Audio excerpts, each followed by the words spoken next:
ese fue el avance informativo de Congreso Televisión. Y continuamos con la agenda parlamentaria. Regresamos a la transmisión de la Comisión de Inclusión Social y Personas con Discapacidad. Veamos. Diversas limitaciones, ¿no? Entonces no es lo mismo una atención global a grupos con diversas deficiencias. Entonces, ese es un punto que le agradecería nos haga un comentario y no sé en qué medida pueda esto arreglarse, porque entiendo que antes era así. Un segundo tema es,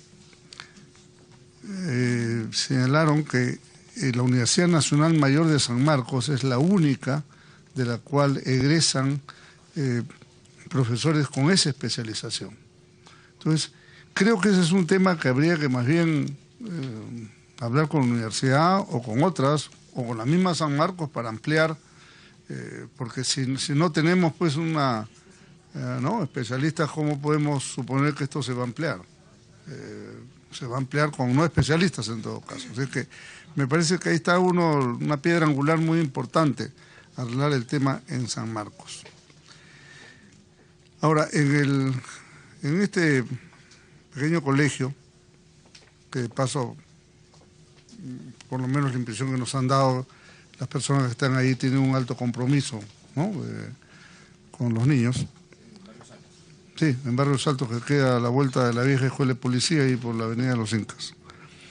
Pero resulta que su local propio es por la avenida Colonial, creo que la cuadra 14, donde estaban antes y fueron trasladados por razones de seguridad. El local ya estaba en mal estado. Pero eso ya pasó hace 5 años. Y con Proniet no pasa nada, al punto que dicen que no tienen ni siquiera número de SNP. O sea, ya va a desaparecer el SNP y ellos no tienen número. Entonces, y por supuesto que si no tienen número significa que eso se construirá pues dentro de 4 o 5 años, Dios mediante. Entonces, lo que me preocupa es, si ese es el PITE que está más cerca para Palacio de Gobierno, ¿cómo estarán los demás? ¿No? Creo que en provincias no hay, no sé, tengo la impresión. Hay, debe haber algunos cuantos. Pero bueno, el más cercano, ¿no? Que está en el centro de Lima, ese su expediente de construcción del nuevo, que además tiene que ser con parámetros, señor ministro, distintos a lo tradicional. Pues no me vayan a hacer porque estos niños no pueden usar mucho escaleras, o sea, hay una serie de condiciones que tienen que ser tomadas en cuenta, ¿no? Este local donde están pues no se presta de la mejor manera. Entonces, este es un punto que me parece que es vital, el funcionamiento de Proniet respecto a este colegio en particular y seguramente a otros, ¿no? Una pregunta final, la discapacidad auditiva o visual, no sé si habrá centros especiales. En Barranco conocía uno de auditiva, no sé si habrá otro, si nos puede ilustrar sobre ese tema. Debe haber varios, pero a ver si nos hace un comentario sobre ese punto. Bien, eso es todo. Gracias. Señor ministro, agradeciendo su participación, la de usted, la de su equipo, yo quisiera agregar solamente un comentario final que va a poder ayudar a muchas de las intervenciones de los congresistas aquí presentes en esta mañana.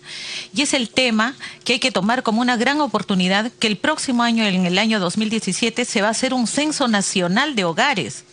Entonces, usted en su exposición habló de muchos niños y adolescentes que tienen algún tipo de discapacidad y que están escondidos, que no salen, que no conocemos. Yo le pido, por favor, señor ministro, nos ayude con el Instituto Nacional de Estadística a hacer una ficha colateral en este censo nacional para disminuir costos, para no hacer otro trabajo adicional por el tema de la discapacidad y aprovechar este censo nacional para tener en cuenta la verdad que existe sobre el número de personas con discapacidad, qué nivel educativo tienen, qué tipo de discapacidad tienen, y que no tengamos un cuadernillo de preguntas en donde solamente una pregunta del censo esté alineada a la discapacidad de las personas.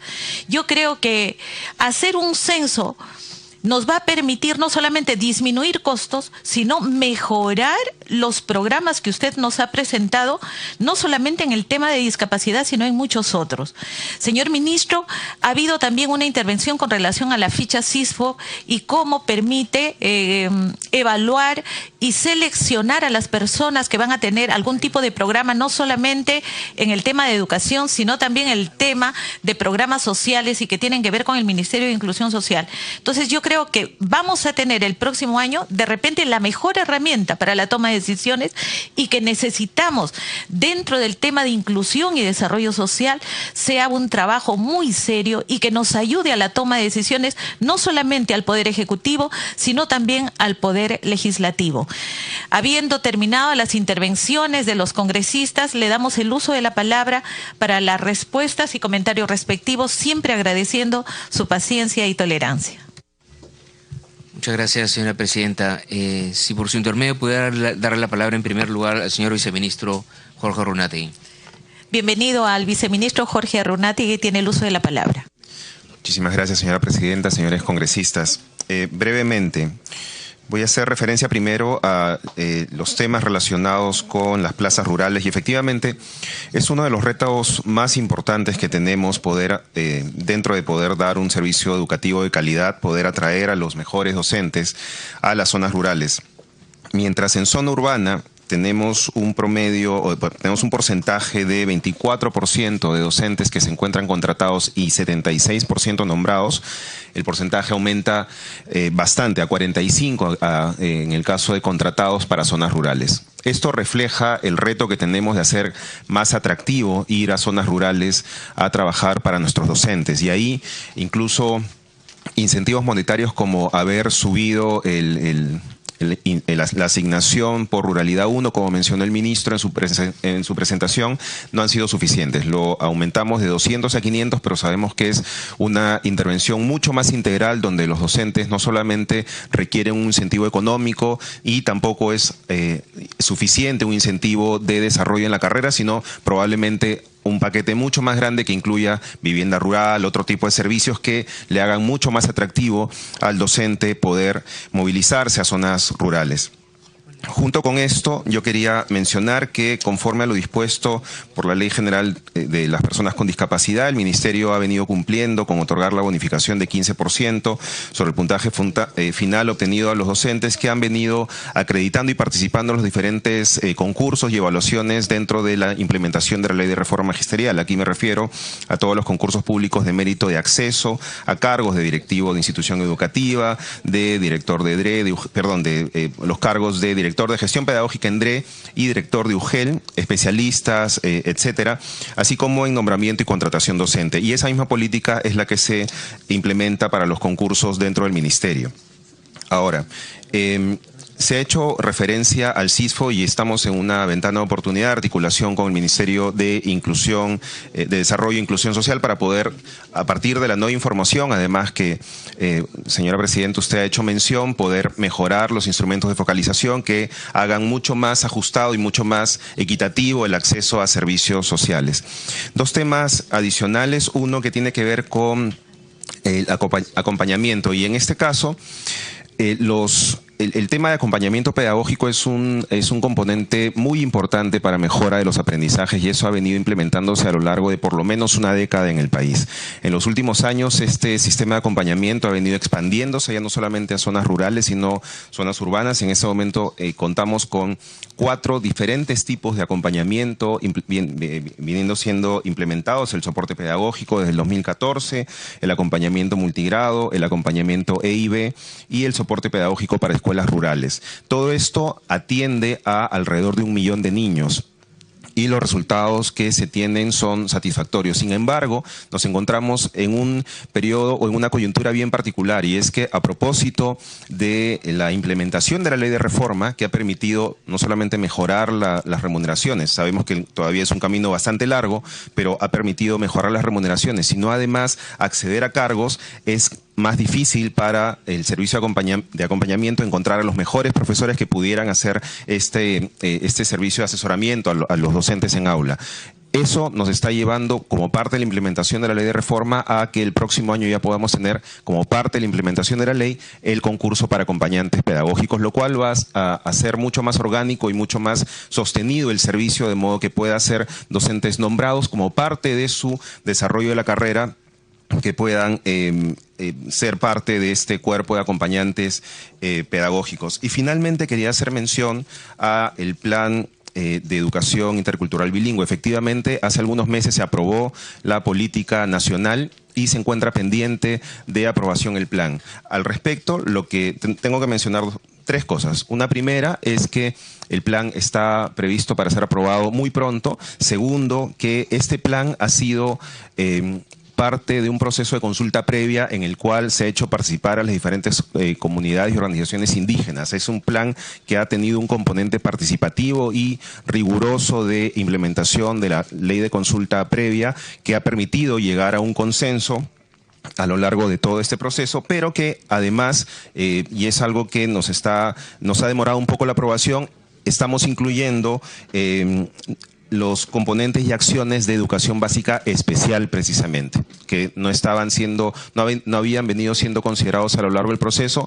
Esa inclusión es la que ha atrasado un poco la aprobación de este instrumento, que va a ser muy importante para la implementación multianual de las acciones en educación intercultural bilingüe.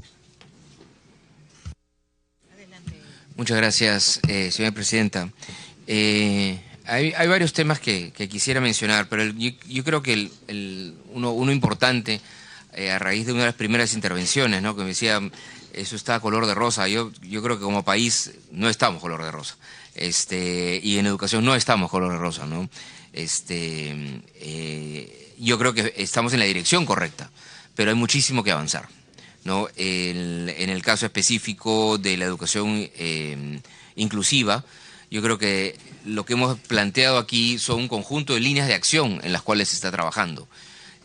Pero esas líneas de acción todavía no llegan a toda la población a la cual se tiene que llegar. No toda nuestra, para empezar, yo diría que la mitad de nuestra población que tiene algún tipo de discapacidad está en una escuela de básica regular. Que tiene una discapacidad leve o moderada, está en una escuela de básica regular, ¿no? Y ahí tenemos que hacer un trabajo de incidencia para lograr que esos padres de familia lleven a esos chicos.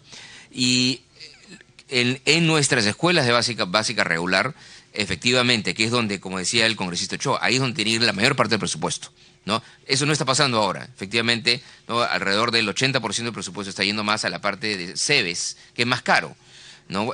Más presupuesto, una parte importante del incremento presupuestal tiene que ir a la básica regular, porque ahí está la mayor cantidad de chicos, ¿no? Y además ahí es donde no solamente tenemos que invertir más, sino además tenemos que captar más chicos que hoy día no están en sus casas, digamos, ¿no? Entonces, lo que quiero que quede claridad que yo creo que tenemos un conjunto de líneas de trabajo en las cuales se está avanzando de la manera correcta, pero la brecha que tenemos todavía para poder dar el servicio que se merecen todos los chicos con discapacidad todavía es muy grande, ¿no? Yo mencioné hace un rato, teníamos 85 PRITES en todo el país, ¿no? Ese número, en el caso del número de PRITES, por ejemplo, no es suficiente, ¿no? El número de PRITES que va a los chicos de 0 a 3 años tiene que estar cerca del chico. Entonces, nosotros deberíamos apuntar a tener uno por UGEL, digamos, ¿no? Ese debería ser el objetivo como país, ¿no? Obviamente eso nos vamos a demorar varios años en poder llegar a ese nivel, ¿no? Y eso sí va a requerir una inversión que requiere, no solamente, lo más complicado va a ser tener el personal especializado, como decía el congresista del Castillo. Tenemos un problema grave, y eso lo mencionamos en la presentación también, en algunos casos en los cuales hemos ampliado el número de plazas de CAS y nos ha costado mucho llenarlas, ¿no? Cuando queríamos terapistas, psicólogos, intérpretes, porque no habían suficientes. Entonces las plazas estaba, el recurso estaba, y no hemos podido contratar a las personas.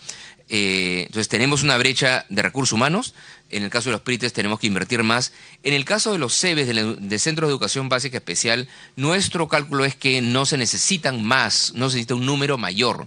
Ahora tenemos 383, si no me equivoco el número, SEBES, no creo que como país necesitemos un número mayor. Lo que sí se necesita es que la infraestructura de esos centros de básica especial sea mejor, ¿no? Que el equipamiento que tengan esos centros de básica especial sea mejor y que el personal, digamos, tengamos más y más capacitado. Yo creo que en el caso de los SEBES, ahí la brecha no es número de instituciones, ¿no? Sino es potenciar las instituciones que ya tenemos, a diferencia del caso de los PRITES.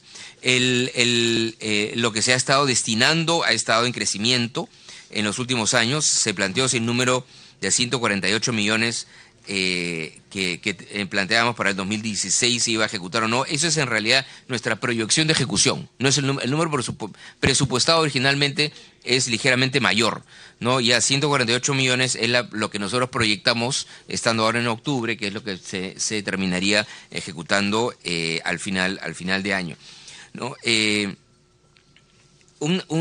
Sí, como ya mencioné, hay un conjunto importante de docentes en los centros de educación básica regular que todavía no están capacitados, ¿no? Nosotros calculamos que aproximadamente un 25% de las escuelas de educación básica regular, ¿no?, han recibido algún tipo de apoyo, ya sea a través de los SANES o a través de los centros de los CEVALORAS, ¿no?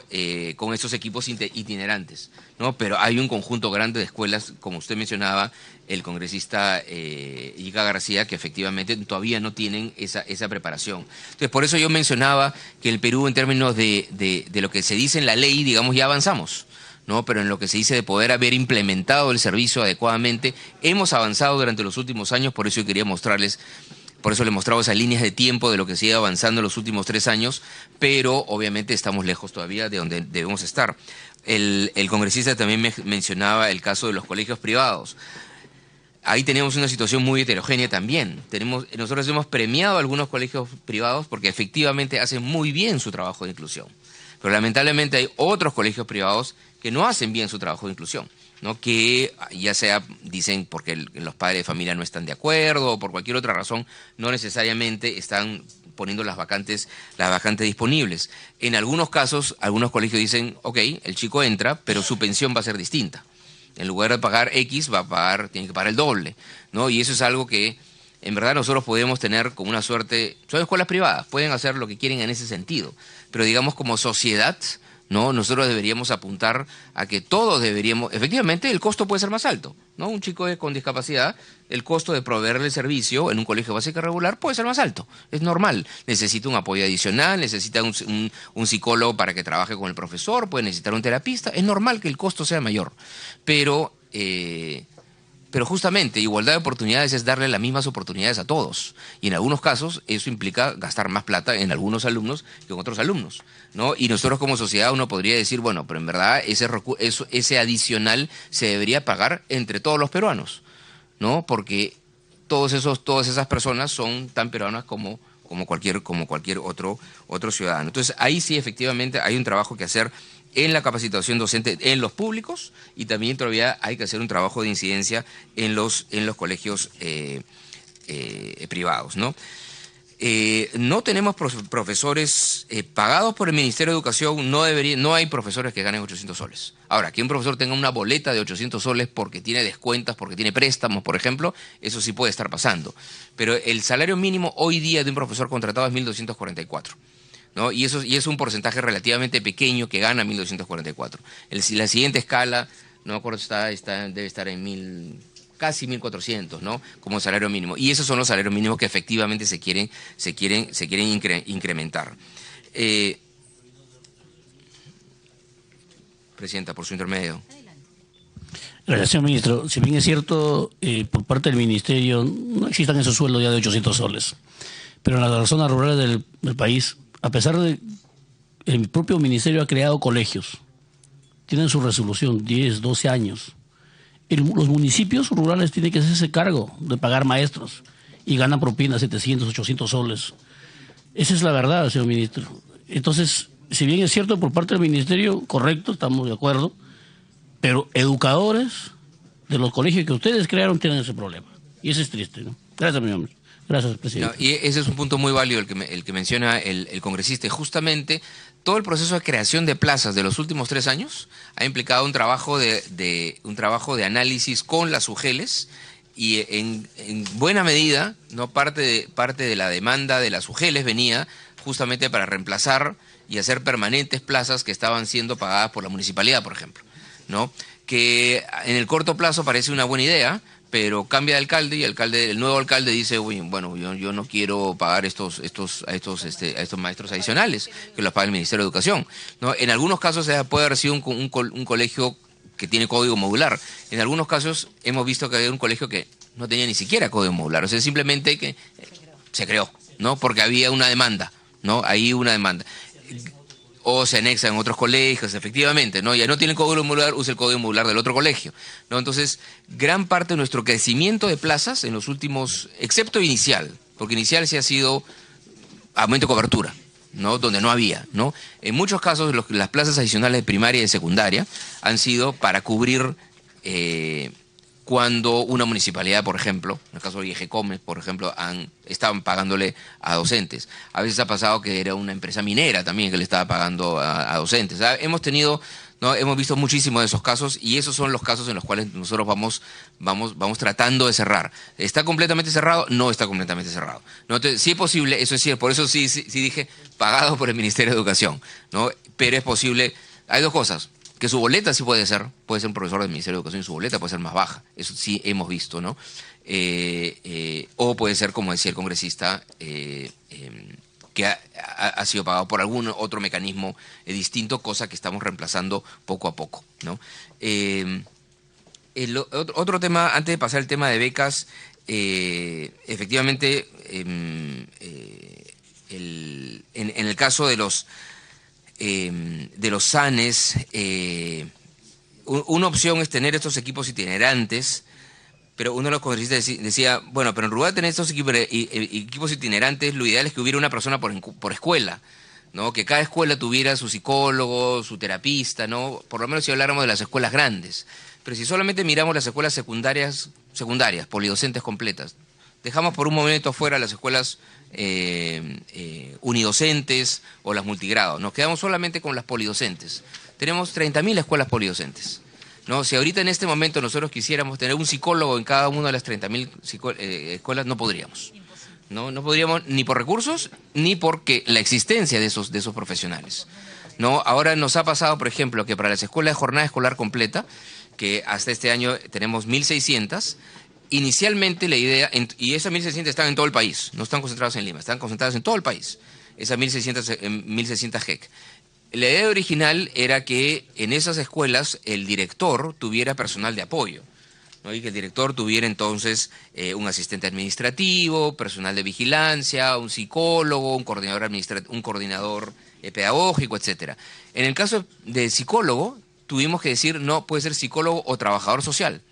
Porque si decíamos psicólogo, había muchas zonas en las cuales no iba a haber un psicólogo disponible, ¿no? Entonces, y eso, bueno, obviamente eso ha implicado un aumento importante de personas. Todos esos 5 personas multiplicado por las 1.600 escuelas, son solamente ahí nomás, y son un poco más de 5, ¿no? Por ahí tenemos ya 8.000 personas que se han tenido que contratar como CAS, ¿no? Que son parte de esas consultorías que nos dicen que estamos contratando. Esas consultorías han entrado, ese personal CAS, por alguna razón extraña, en presupuesto del próximo año aparece en ese rubro consultoría, lo cual es un error que aparezca en ese rubro, pero ese personal el próximo año se va a incrementar, porque tenemos 400 escuelas adicionales, ¿no? Si quisiéramos que esas 400 escuelas tuvieran cada uno un psicólogo, en algunas zonas sí se podría, pero en muchas zonas no se podría, ¿no? Entonces, por eso es que en el caso de educación básica especial, para poder ayudar a las escuelas regulares, sería muy difícil que ahora nosotros dijéramos que todas las escuelas regulares tuvieran todo el personal que necesitaran. Por eso es que esta estrategia de personal itinerante, de estos SANES que están basados en los CEBES, es algo con lo cual probablemente vamos a tener que convivir, ¿no? durante un buen tiempo. El tema también de los PRITIS mencionaban, no sé si lo tengo acá, este PRITE que mencionaba, se mencionó sobre los barrios altos, el PRITE Montessori, que reclamaba no haber recibido materiales. Ellos han recibido materiales completos el 2014, ¿ya? Y les toca reposición el 2017. Entonces nosotros mismos vamos a mirar qué es lo que ha pasado ahí, pero no deberían decir que no han recibido material, pero no han recibido el año pasado, pero no todos reciben todos los años, ¿no? Sí. Lo que sucede es que, según ellos mencionan... Por intermedio de la presidencia. Sí, cómo no, señora presidenta. Reciben material, pero lo que pasa es que ellos necesita un material no convencional, digamos, ¿no? Claro. Hay cosas Sí, que, sí, sí, sí. que ellos reportan. Recibimos cosas que no son útiles, ¿no? Entonces están ahí guardadas, está muy bien, pero entonces puede pasar. Yo le estoy repitiendo lo que hemos escuchado, ¿no? Sí. Vamos a revisar otra vez ese caso porque sí es importante que tengamos todos la información exacta. Ahora sí es cierto que está funcionando temporalmente en una institución inicial que no es su local original, porque su local original no estaba en buenas condiciones, fue declarado en riesgo y se está elaborando un proyecto de inversión pública, ¿no? Que probablemente implicaría un nuevo local recién en el 2018, ¿no? En términos de ese centro educativo, de ese PRITE en particular. Ahora, en relación en términos de proyectos de inversión pública, en este momento, como mencioné hace un rato, tenemos 18 proyectos de inversión pública de mejora de infraestructura para CEBES, no son para nuevos CEBES, sino para mejora de CEBES actuales, y 11 proyectos de inversión de nuevos PRITES. Eso es lo que tenemos en este momento en proceso. El otro tema que quería mencionar es el tema de becas, ¿no? Efectivamente, el presupuesto de becas para el próximo año en general, el tamaño del presupuesto de todo el programa de becas, que no es solamente beca 18, sino un conjunto de becas adicionales, se mantiene básicamente similar para el próximo año. El próximo año la situación fiscal es bastante más compleja de lo que ha sido en los últimos años. El crecimiento presupuestal del sector educación es ligeramente mayor a 5%. Todo ese crecimiento presupuestal de educación está yendo enteramente a remuneraciones, ¿no? Y un poco más, inclusive, ¿no? Porque la parte de inversiones está bajando un poco, ¿no? El presupuesto, todo el incremento presupuestal está yendo a remuneraciones, de la básica en particular, o casi en exclusivo, ¿no? Pero en el caso de becas, entonces, sí se va a mantener el mismo valor en términos de presupuesto, pero eso no implica que no hayan becas nuevas, y eso, digamos, ya digamos, el tamaño del programa de becas en términos de soles, digamos, se va estabilizando y las becas nuevas vienen de los chicos que se van graduando, ¿no? Entonces, el próximo año nosotros calculamos unas 5.000 becas adicionales, porque son chicos de institutos que ya se han graduado este año, porque son en 3 años ya se gradúan, y recién el próximo año vamos a tener la primera cohorte de chicos de universidad que ya se gradúan también. Entonces, eso nos genera un espacio presupuestal para becas adicionales. El ejemplo que usted mencionaba de la beca doble oportunidad, ¿no? Si usted nos da el nombre de la persona, lo vamos a investigar, porque el que su padre pierda o no pierda el trabajo, eso no es causal de pérdida de beca. Eso no es causal. Causal de pérdida de beca es no asistir a clases, o abandono, o desaprobar. Eso sí son causales. Si el chico no tiene ninguna, entonces el chico no tiene por qué salir. Pero el programa no mira de si el papá está trabajando o no. Porque además note que en ese caso son a veces chicos de 22, 23, 24 años. La beca va hasta esa edad. Entonces es un poco raro ese caso, pero si usted nos da el dato exacto, lo podemos investigar. En el caso de la beca Reparet, hubieron algunos problemas en términos de su implementación. Ya está el equipo trabajando con el Ministerio de Justicia. Y se van a flexibilizar algunos requisitos, ¿no? Unos efectivamente es la nota mínima, ¿no? Que se va a modificar tanto para institutos como para universidades, la edad. Se va a eliminar también la restricción de haber iniciado en algún momento la educación superior, porque había algunos chicos que podían acceder a esa beca, pero en algún momento se matricularon en la universidad, ¿no? Y entonces originalmente la beca decía, entonces ya no puede acceder a la beca porque ya se matriculó, ¿ya? Entonces esa restricción se va a levantar, ¿ya? Adelante. Señor ministro, a través de la señora de la mesa, yo creo que ahí tiene que ser una evaluación muy de justicia, en realidad. ¿Cómo podríamos tener un buen alumno que tenga 14? Se perdió su padre, se perdió su madre, están presos, están muchas veces en la casa de los abuelos, de los tíos. Y la verdad es difícil. Ahí tiene que haber una evaluación muy, muy profunda y más que todo humana. Solamente eso. De acuerdo, justamente por eso se están haciendo esa flexibilización justamente de los números de las notas. Son casos muy complejos y muy trágicos en la mayor parte en el caso de esta beca. Y sí, más bien yo le pediría también, tanto por ese caso en particular de doble oportunidad que usted mencionaba y el caso de la beca Repared, que hay una reunión con nuestro equipo para que le explique qué es lo que se ha avanzado con el Ministerio de Justicia y si hay alguna contribución que usted pudiera hacer, porque justo estamos en el momento de hacer las modificaciones con el Ministerio, ¿no? Entonces, que pudiera usted contribuir en ese sentido. Sí es cierto que nosotros, como mencionó el viceministro, se ha estado trabajando con el MIDIS en el sentido de poder asegurarnos que el mecanismo de focalización es lo más justo posible, ¿no? Que no hayan errores, que efectivamente las becas, digamos, prioricen primero a los chicos de extrema pobreza y luego a los chicos, ¿no?, en pobreza, ¿no? Y que no haya infiltraciones de alguna persona que no merece la beca desde el punto de vista socioeconómico, ¿no?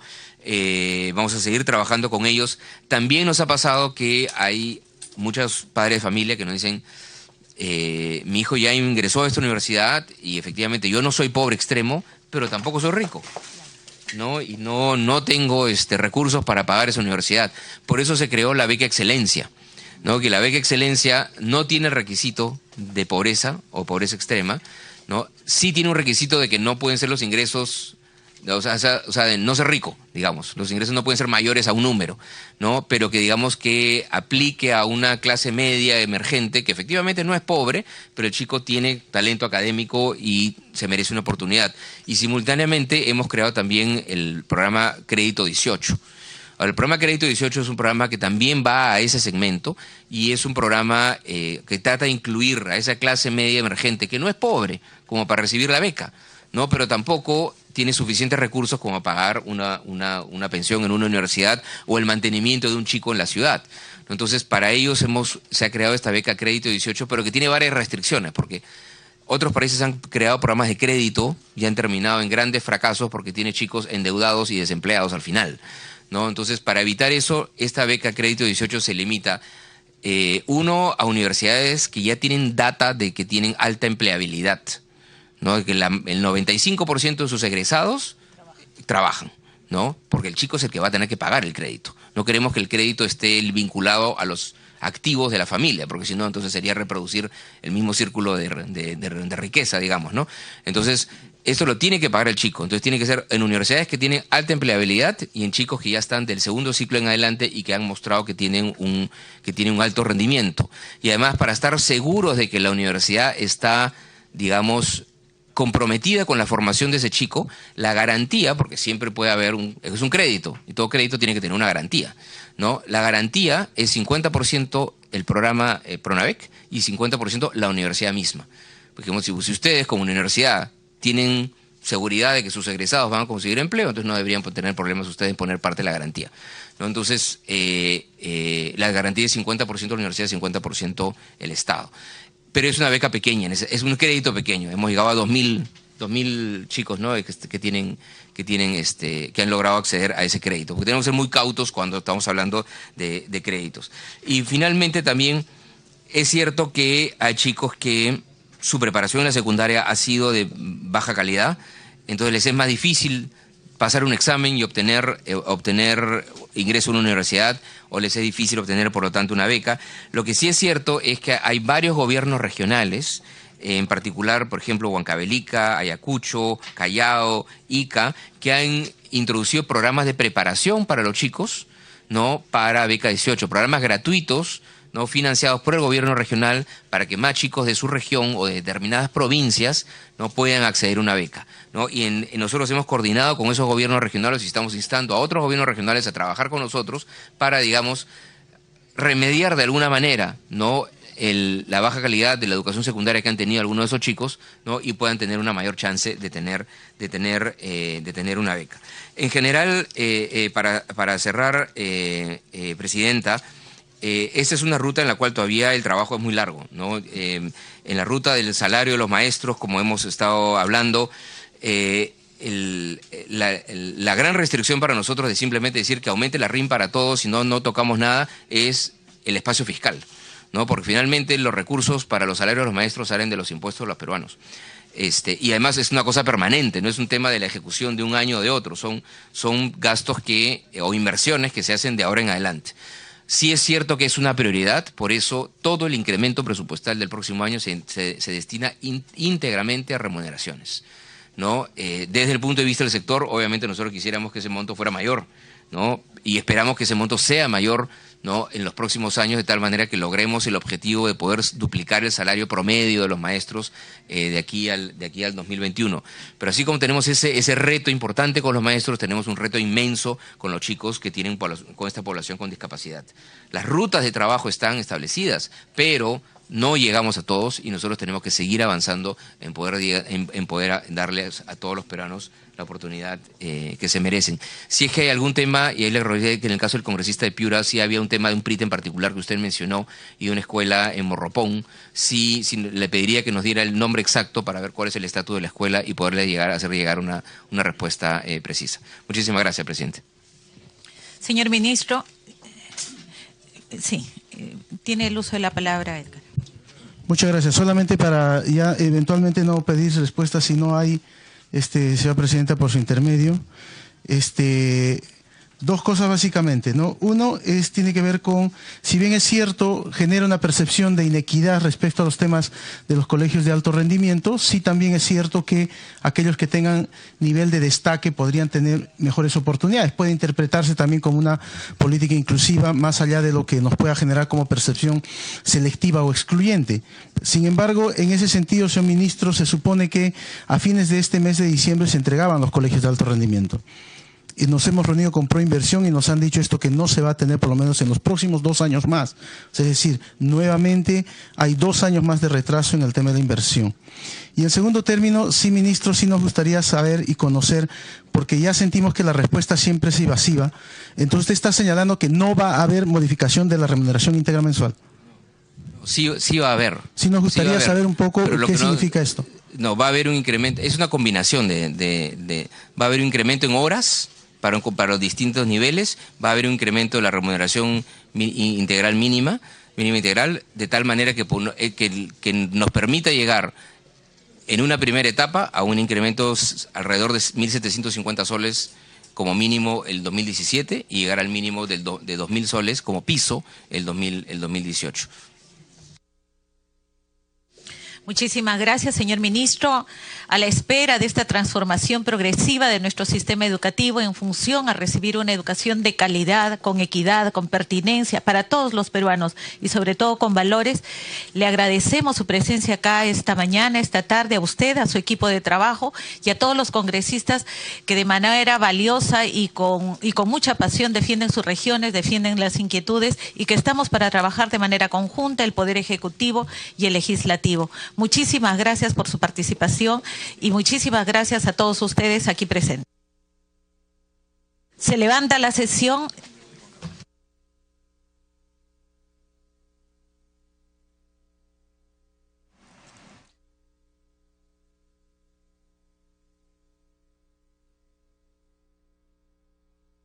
Bien, de esta manera finaliza la sesión de la Comisión de Inclusión Social, que contó con la presencia del ministro de Educación, Jaime Saavedra, quien explicó los programas de su sector respecto a las personas con discapacidad y también todo lo relacionado a los Juegos Panamericanos que se van a realizar en nuestra ciudad capital el 2019.